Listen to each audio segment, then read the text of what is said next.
The Catholic Bishops' Conference of the Philippines on Friday supported the findings of an investigating panel affirming Limasawa Island as the site of the first Easter Sunday Mass in the country.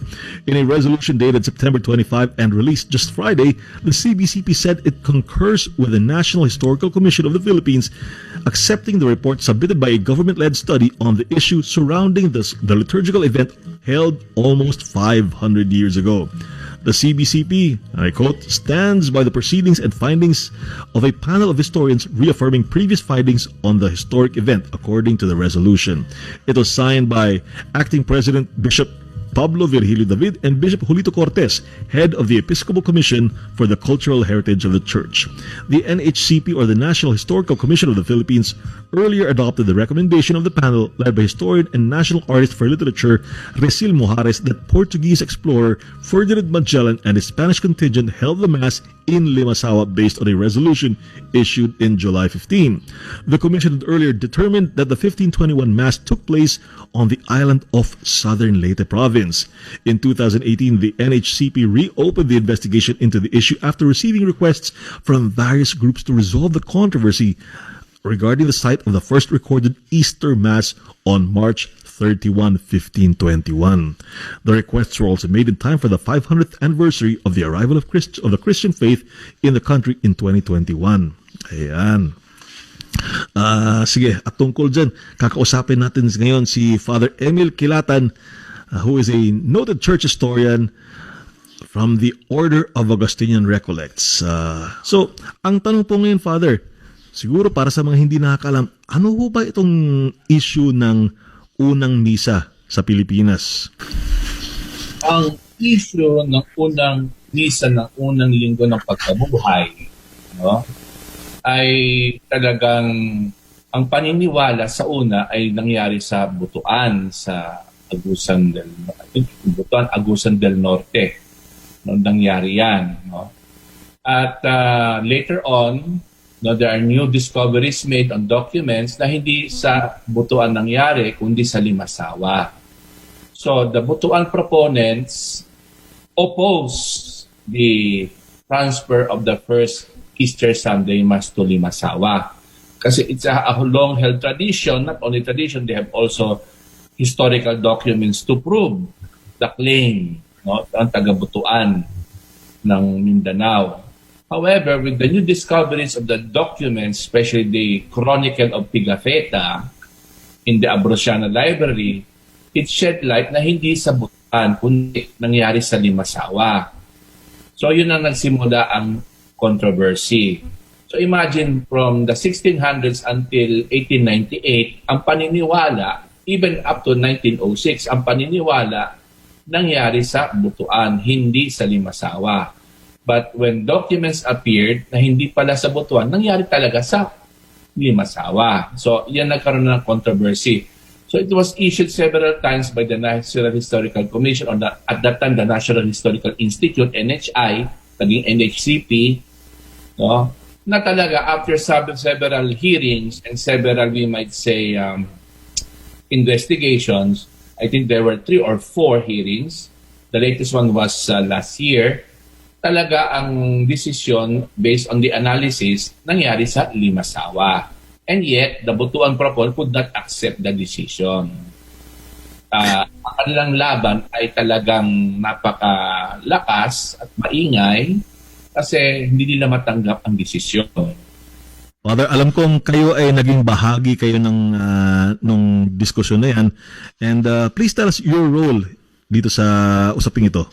Okay, so the National Historical Commission requested the CBCP to send a representative. No?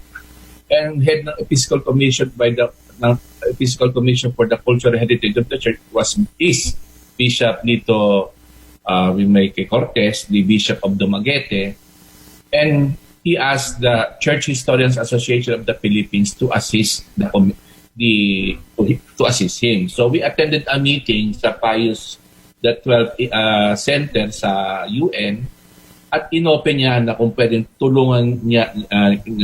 matulungan namin siya. Okay, sige. We gathered our meetings, we gathered our sources, and sabi, we will assist Bishop Lito Legaspi. So, kapag may hearing ang National Historical Commission, no, of the Philippines, no, nagkaroon last year and the previous year, ang aming official CBCP's official representative was Father Tony De Castro, SJ. Kami naman, ako, umatid sa mga hearings niyan between the Butuan proponents and the Limasawa proponents. We are just auditors. Kasama ko si Father Antolin Uy, SBD, she's our senior church historian, no, and the rest, no. Marami kami diyan. We just listen and put our comments on notes, no.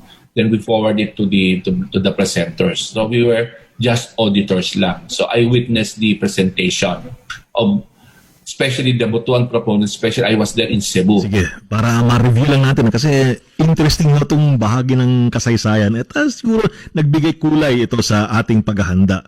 Ano po ang contention ng taga-Butuan, ng proponents for Butuan, at ano naman ang naging, kumbaga, what tipped it over na mapagpasyahan na talagang ginanap ito sa Limasawa? So, matagal na to inanalyze ng mga Jesuits. First was the Jesuit missionary of Mindanao, Padre Pablo Castells, no, 1898 pa, no. And recently, this last century, no, 1990s, on si Father Miguel Bernad, SD taga Mindanao rin yan. No? Teacher ko yun, si Father Miguel Bernad. So they examine what was the cause of the error ng Butuan, we might say, site of the first Easter Sunday Mass. So the culprit were two Jesuit chroniclers, historians, no? Francisco Colin and Francisco Combes. They mentioned Butuan, their historical sources. Diyan na nagsimula ang error. And they were using, according to the two analysis of the two Jesuit, Padre Pablo Castells, Father Miguel Bernad, they're using the Ramusio interview of the survivors. Yun na nagsimula ang Butuan tradition. Hanggang 1920, 1906, Butuan pa rin. Not until 1898, no, when the Ambrosiana Library in Milan, Italy, presented the Chronicle of Antonio Pigafetta, no. Yun siyang sumulat. He is the chronicler of the Magellan Expedition. Na hindi sila nagpunta ng Butuan. No? Hindi nagpunta ng Butuan. Kaya nga, questionable yung ginawa, sinulat ni Combes, Padre Combes at Padre Colin. Kaya nga, mahirap. Imagine for centuries, yung talagang iniisip ng ang first Sunday, Easter Sunday Mass was in Butuan. Actually, in Butuan, among themselves, they could not agree where exactly in Butuan. In Butuan, where? So there are three contested sites even. They don't agree among themselves. In Limasawa, no, parang merong they have to correct the site, no, not in Barangay Magallanes, but they will transfer it on a higher ground sa Triana within the same island, no? Kasi last year, nagkaroon ng ocular visitation using the talagang yung description ng island, no, with the seeing that islands of Bohol and Cebu and Camiguin, kitang-kita doon Kitang-kita. No? There was a Spaniard na inimbita from the University of Guam as an ocular visitation to check the veracity of the sources. He went to Limasawa, he went to Butuan. Yung Butuan, wala siyang makita mga lands. No? While in Limasawa, yung islands na dinidescribe ng chronicler, kitang-kita. So, it has, meron kaming bisita from, invited historian from the University of Guam who made that affirmation also. So, tapos yung claim nila, may mga signs. Those are signs that were just made in the recent century, 1521, sabi niya. Kitang-kita niya, pinakita nga, sabi ko, it's not 1521, signage. This was done recently. No? So yun nga, the problem with the Butuan proponents, they are not expert historians. There are professionals and history that happy, and that's the danger. So, when you talk about history is not dogmatic. You talk about facts. And facts should be verified. If you're using the wrong facts with or error, talagang mali ka sa conclusion mo. Di ba kapag first premise mali ka na, conclusion mo mali rin. Di ba? Father, siguro isang tanong, no, kasi ito ngayon nababanggit yung pangalang Pigafetta para lang sa kaalaman din ng mga tao. At siya ay palaging, ito si Antonio Pigafetta nababanggit nga because sa mga kasulatan niya, his writings, he was the chronicler, yan nga, properly na-identify na ang lugar sa Limasawa. Now, siguro matanong ko kayo kasi hindi na pamilyar ang mga tao ngayon. Ito sa different time, ibang konteksto. Bakit ba may chronicler na kasama si Magellan nung panahon na yon, Father? Tandaan ninyo noon, no, it is the one who financed the Magellan expedition was Charles the First of Spain. And remember, pag may na-discovering island, kailangan italayan, no? And there should be a chronicler to jot down the events that would legalize the claim of the Spanish monarch over the islands. May seremonyas yan, no? Habang ginagawa andyan si Pinabig na kino-chronicler, ang pinaka-importante is the planting of the cross. The planting of the cross signifies the possession of Magellan of the island in the name of the King of Spain. Dapat nakatalayan para ang ibang kaharian like Portugal number 1, no, the rival of Spain could not claim it kasi nauna na sila. In short, parang ito si Pigafetta, parang media, parang PR nila na media. Siyang media that time, wala pa tayong Viber noon, wala pa tayong Zoom. Talaga it's handwritten and witnesses. Father, ito sige, para medyo mas interesting naman. Ano mo, parang multinational yata yung grupong yun. So meron kang Portuges, si Magellan, na ang kanyang boss, ang kanyang amo ay Kastila, at ang kanyang manumulat, yung media niya, yung si Pigafetta, Italiano. Paano ho nangyari yun, Father? No, the King of Spain was also the Holy Roman Emperor, no, of the Holy Roman Empire. Kaya nga, may mga different nationalities ang Magellan Expedition. Hindi lang Kastila. May Portuguese, may isang English, no? May Italian, may iba-iba. It's a different nationality. It is a mixed group actually. Kaya nga at that time, no, it's an international, the globalization began with Spain.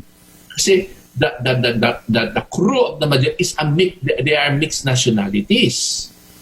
Kaya nga at that time, no, when you're under the Holy Roman Empire, you're under his you are his subject, no? Kaya walang problema. Kaya mo sasabihin mga Kastiyan, no. It's a mixed group, mixed nationalities. No, there are Italians, there are one English, maraming mga iba-ibang mga ika nga lahi na sumama sa Magellan Expedition. May Kastila din. Oo. Ang gusto isabihin ng CBCP ay hindi daw siya first mass kasi hindi mo naman sigurado kung baka nagmisa rin sila previously. Pero yun ay first Easter Sunday Mass. Could you just clarify what is meant by that, Father?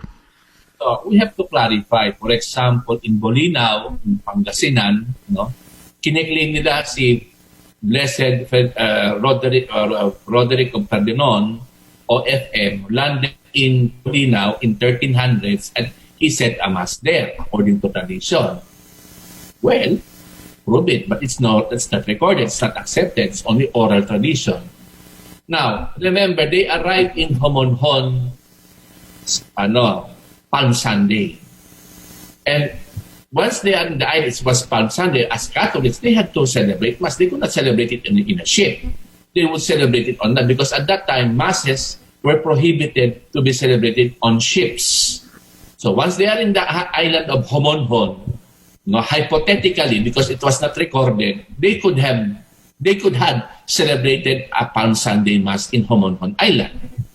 But the only recorded Mass that was in the Chronicle of Pigafetta was it was Easter Sunday Mass. Kaya nga, we clarified that the Church Historians Association of the Philippines gave a clarification. It should be, it was accepted by the NHCP, it should be the first Easter Sunday Mass in the Philippines. It was there mentioned, in the chronicle, on the last day of March, it was Domenica de Pasqua in Italian. It was Easter Sunday. No? So that's the thing that it has to be clarified. It is the first Easter Sunday Mass recorded by Pigafetta. That's it.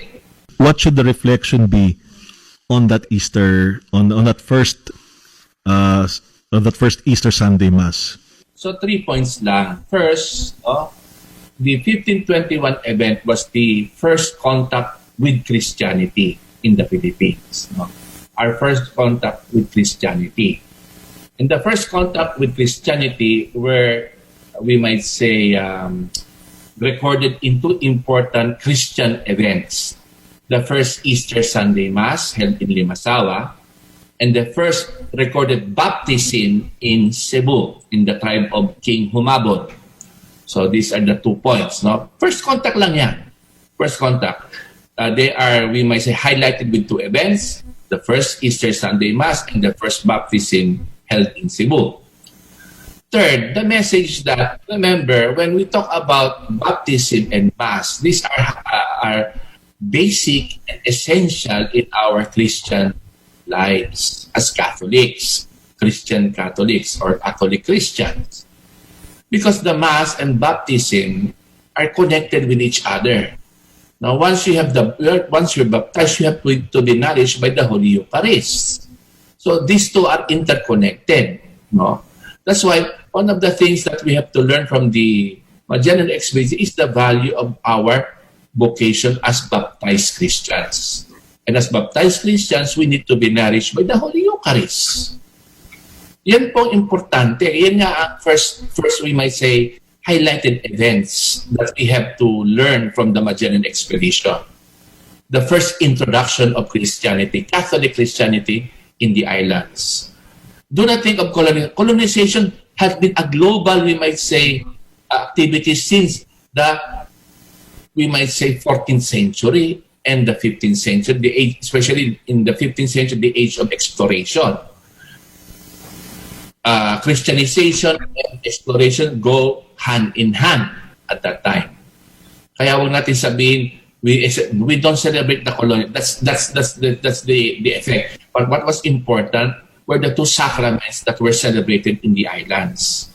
So how do we learn from our Christian vocation? How do we nourish our Christian vocation? By the Holy Eucharist. Yan ang message ko sa inyong lahat. Ngayon walang misa because many of you are at home watching live streaming. But you can have your spiritual communion. Once you say, my Lord and my God, you're having a spiritual communion with the Eucharistic Lord. Yan ang importante. The connection must not be. Kaya nga, with our baptism and with our Holy Eucharist, one thing is maintained, our communion with the Lord and our communion with one another as brothers and sisters.